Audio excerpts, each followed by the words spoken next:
If you be worthy, you shall possess the power of Thor. Hello, everyone. Welcome to Across the Bifrost, the Mighty Thor podcast, where on each and every episode we explore the world of Marvel's Mighty Thor. I am your host, Ryan Doze, and back from our Immortal Thor 10 review is the crew of Will Rose and Alex. We are here not to talk about a new issue of Thor.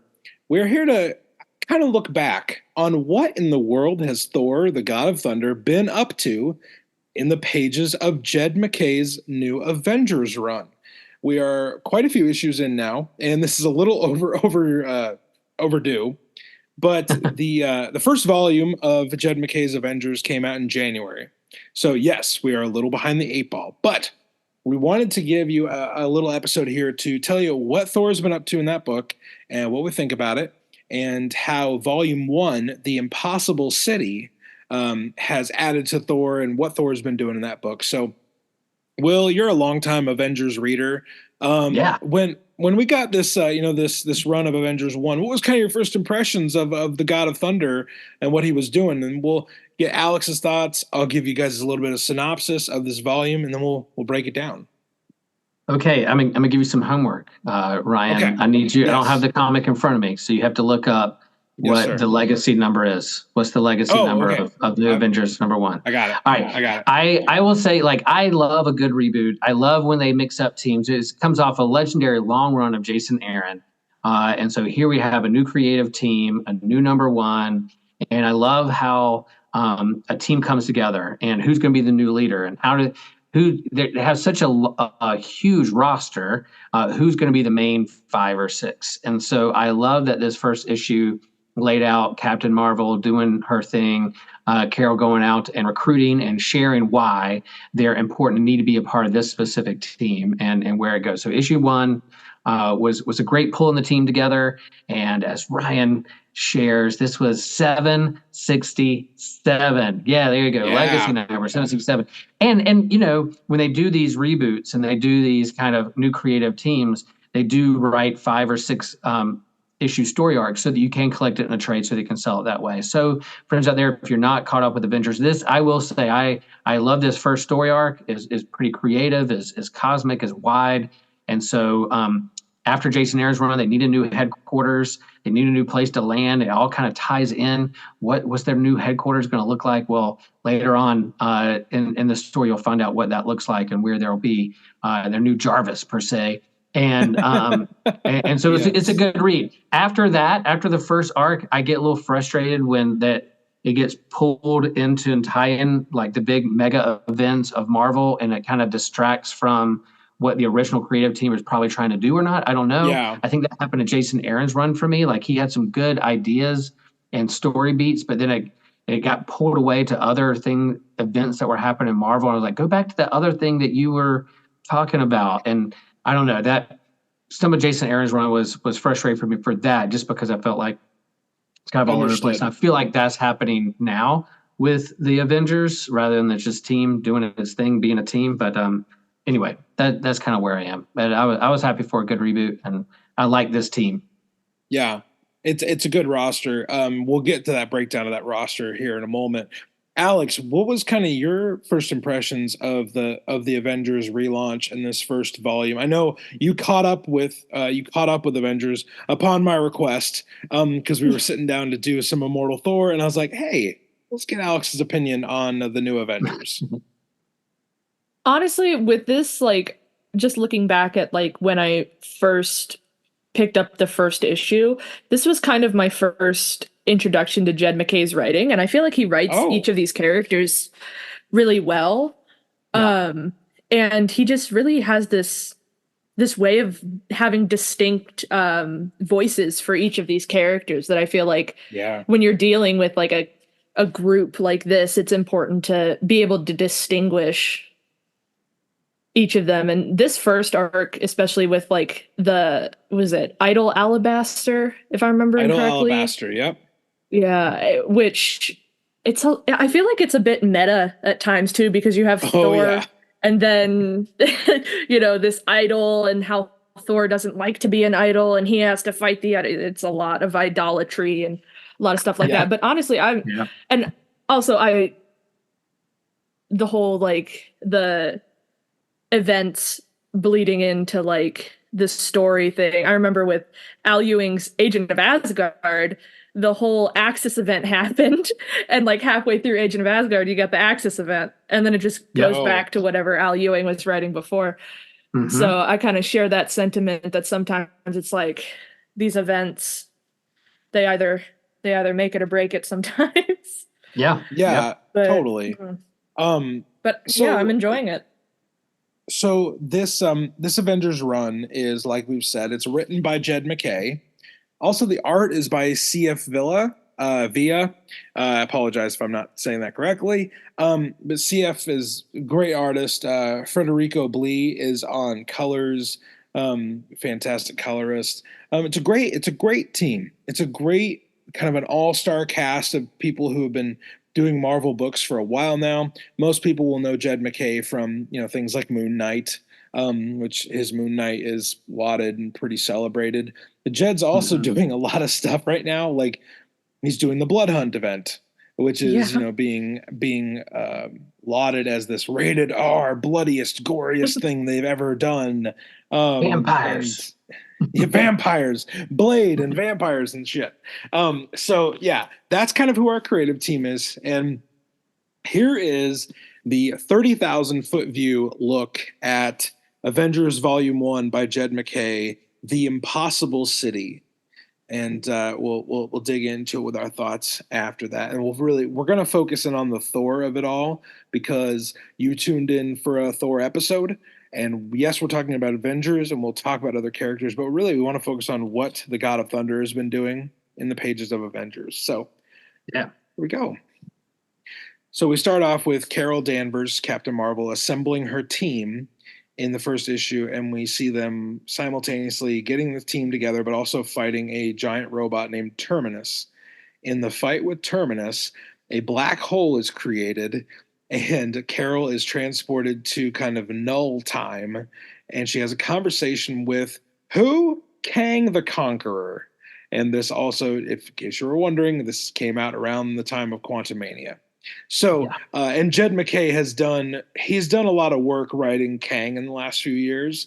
Specifically issues the timeless. The timeless issues. So Kang warns Carol that these things are coming called tribulation events. And there's going to be a lot of pain and a lot of loss and a lot of suffering. He makes it very clear that he is not on the Avengers side, but it's kind of like an enemy of my enemy is my friend thing. And so he gives them information on how to stop these upcoming tribulation events. And Carol takes that information and they start stopping all of these different events. Well, one of the events is a group of multiverse traveling mercenaries called the Ashen Combine Coven, Ashen Combine, and they are city slayers. They can defeat whole cities with their crazy powers, and of course, that gives us a reason to split up our Avengers team and have them all go off to different parts of the earth to stop these individuals. While that's happening, and Thor and Vision and Captain Marvel and the Iron Man, they're all off fighting these different villains. Black Panther and Sam Wilson go up to their spaceship called the Impossible City. And the Impossible City basically says, hey, your planet is completely screwed. And they're like, nope, we're not gonna lose hope. And the team finds creative ways around the power set of the Ashen Combine, and they end up defeating these city-slaying villains. And then the Impossible City becomes the base / Jarvis / honorary member of the Avengers. And that's where we leave the Avengers at the end of issue 6. Now, there is a lot that I missed in there, so I'm relying heavily on my friends and my co-hosts here to fill in any gaps. But also, we're going to focus in on the Thor of it all. So, Alex, what was your walking away from this? What was your look at Thor like? What did you find interesting or compelling about what Thor does in these first 6 issues of Jed Mackay's Avengers? I feel like I just keep focusing in on his battle with Idol Alabaster and how it's very much like, a comic book battle, villain versus hero thing, but it's also Thor has a lot of like talking in it. He's very like it's both like a mental battle and a physical battle. And I thought that that's really, really interesting in like balancing Thor's character because, Thor, big, tough, hammer wielding god. But I think a lot of people forget that sometimes he also has like that mental part of him. And I'm glad we got to see that in, this arc while he's battling Alabaster. Yeah. So, real quick, then, Will, I want to get your thoughts on what Thor does in this story, and then we'll dig into kind of more of that conflict that Thor has with Idol Alabaster. Idol Alabaster is this, this false deity that can force beings to worship her by means of psychic manipulation. So she postures like a god, like someone that is to be worshipped and adored, but it's just like a psychic mind control thing. The more people that worship her, the more powerful she is, and she can do a few different things with her power. She can weaponize the worship of those who give her the forced worship that she wants.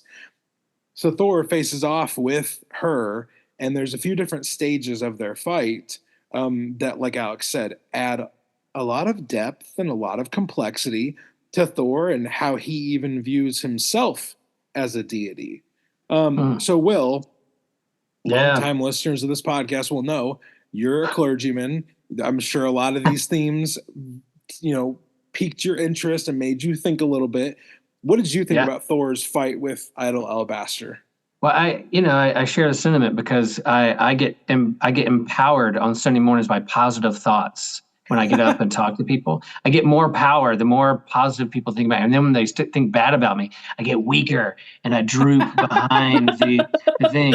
No. I do like that Neil Gaiman played around with that a little bit, didn't he? With like, what was the name of the book that he like the Norse gods and the gods of old that had the American gods. American gods. So you had the new gods that were getting more worship. The old gods were losing power because nobody was worshiping them anymore. The new gods like capitalism and TV and entertainment were getting more power because people were worshiping them more than the others. So Neil Gaiman played around with that a little bit. And I do like it that Jason Aaron presented the question, what makes gods worthy or not and worthy of your devotion or not. And so here again, they're playing around with this idea of who's worthy. And again, Thor, his psyche, he's going to have to keep facing. Am I worthy? Am I not?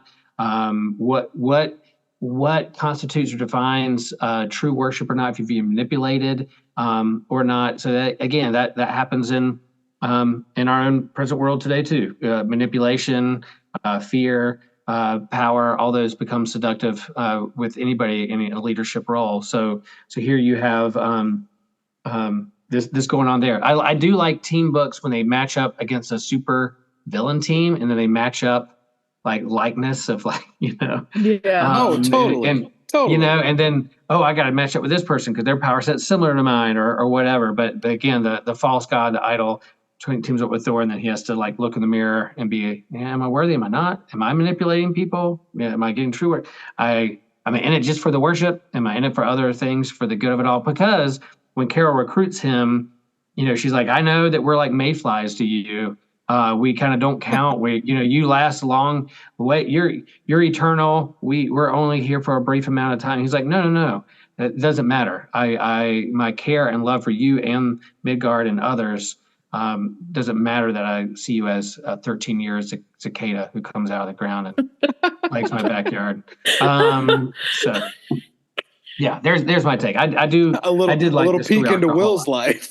That's right. Peek into my backyard.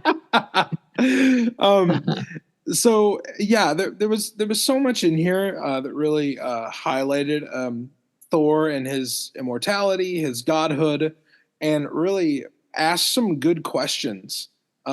So starting in issue 3, we see the beginnings of the conflict with Idol Alabaster. when Idol Alabaster goes to the Vatican City and uses her psychic abilities to force the citizens of the city to worship her. Thor arrives. What a place to go. What a place to go. That's quite that's so on the nose a little bit there. Every other city felt kind of arbitrary in relation to what they were like. Right. What the power set of. Do you want to go to Jerusalem? There's a little hotbed there. We probably don't want to do that now. Do you want to go to? Yeah, maybe not, Jed. Maybe not. Buddhist but temple. Then one of them goes to Toronto, and I'm like, hey, go ruin Fazio's hometown, home area. Go to Chapel Hill where you have the chapel to basketball and get all those worshiping basketball. Real on the nose. A little too on the nose. The basketball villain would go to Chapel Hill. Thor shows up on assignment. Thor shows up on assignment from Carol and basically says to the would-be god, no, I say thee nay. We got our first I say thee nay. It feels like in a long time. And issue 4 starts out with Idol Alabaster using her mind-controlled worshipers in the Vatican to increase her own power. And she actually says, I crave the worship of a god. So she's trying to force she's trying to subjugate Thor by Thor admitting to worship her. Well, we all know the God of Thunder. That ain't freaking happening. No. Thor is told that to injure Idol Alabaster, he must hurt her worshipers. And Thor's not going to do that. Instead, he tries to use the winds to sweep her away. And that works for a hot minute before she shoots all of the worship energy back at Thor. And we end that issue, him being blasted. Just think of that phrase you just said, Ryan. Shoots back all the worship energy. I just think I don't know what to say it. I love comics. Man. Come on. That came at someone created that and put that on page with art and word bubbles. Come on.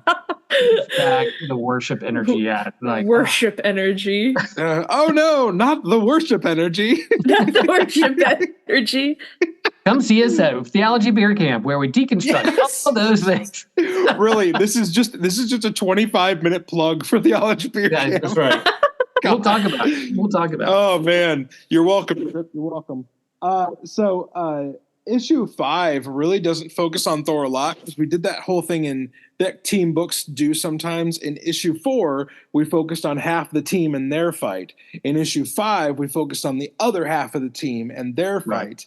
We do see him at the end of the issue, once the impossible city, this sentient floating metropolis, says, basically, hey, the Ashen Combine is going to kind of screw up your planet, so it's kind of hopeless. And then we see all the Avengers be like, no, and they shout, their defiance back at that idea. In issue 6, we see Thor refusing to yield to this weaponized worship of the Idol Alabaster. Thor says that he himself has never required worship. He only ever needed the thunder. And then here's his big plan is to freaking, I'm assuming, electrocute the entire crowd, where he's he completely knocks out the entire crowd, which depowers. Mass taser. Yes, mass taser. Mass taser. The taser energy. I'll fight back your worship energy with taser energy. Taser energy. Oh my gosh, comics. Oh yeah, well, Taser's entire crowd of people in the Vatican City. Right. Oh my gosh. Since all the worshipers are unconscious, Idol Alabaster has no more power.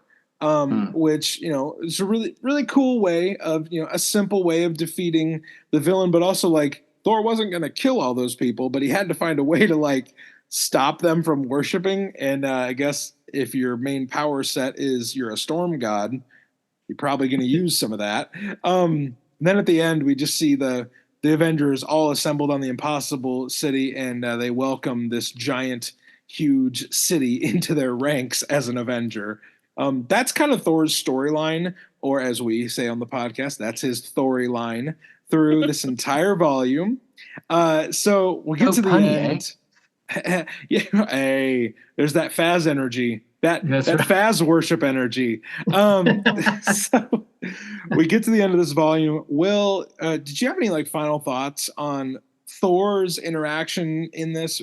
We kind of circuitously went around Thor's involvement here, but any final thoughts at the end of what the God of Thunder did in this volume?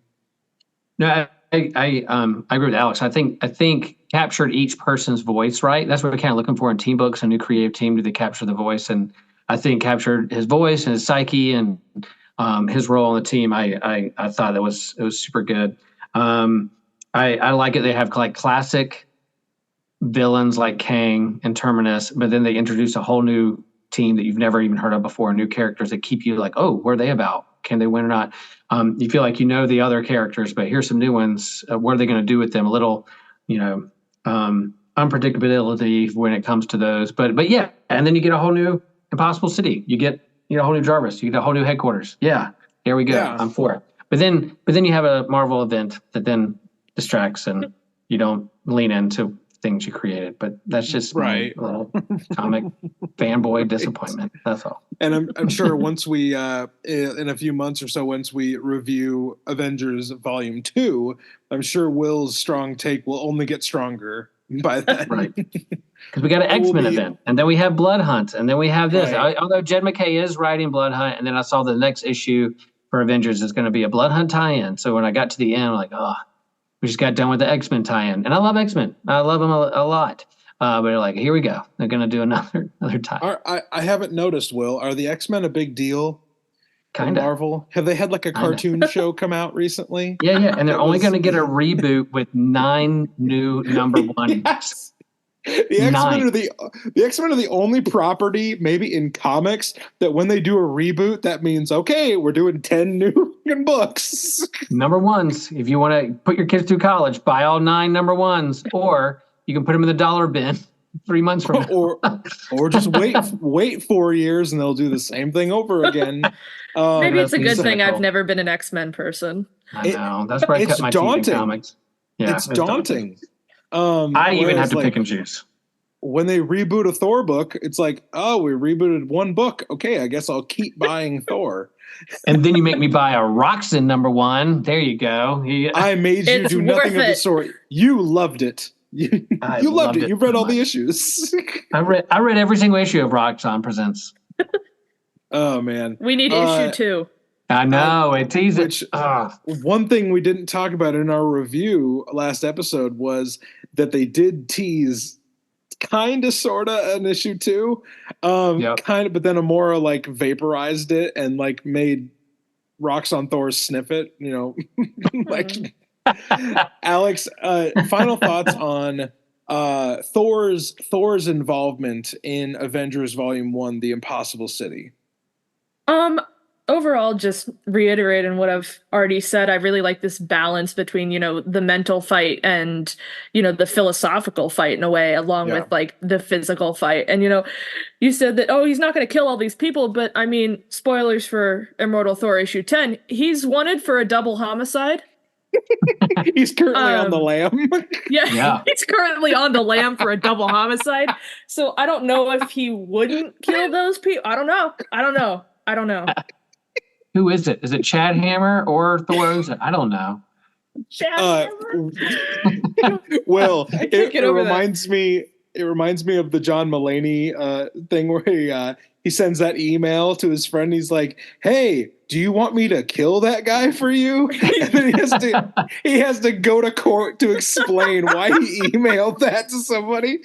And I want that line in a Thor book eventually where Thor is brought before a court and he's like, at the time, I thought it was a funny joke. Oh my gosh. Everybody, I didn't just listen. It's like, we have you on live stream killing a man. No. It's not what it looks like. Really? Because it looks like he killed a guy. But those are all his thought bubbles too. Like no one hears him saying those things. He's just like thinking the cliches to himself. Man, probably worse.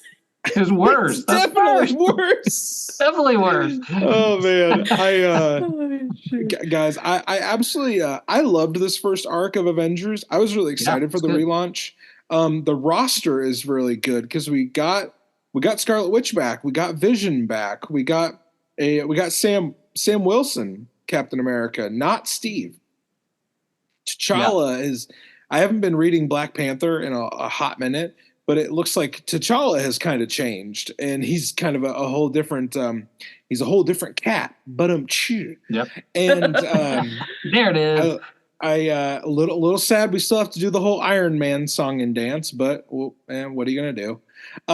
There are a lot more Avengers books out right now. So if you want to catch up to where this book is current and what Thor is still doing in the pages of Avengers, go check that out. We're going to review Volume 2 when Volume 2 comes out later on this year. We'll kind of do that with Avengers where we'll kind of wait until the trade is out.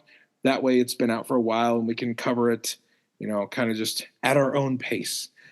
So, yeah, I really enjoyed this story. I kind of want to see more of Idol Alabaster. I know we're probably not going to, but I want to see more villains like this that kind of force out those deeper questions in Thor. I like that this villain made Thor think a little bit, and at the end of the day, you can still solve a problem by electrocuting a whole crowd of people.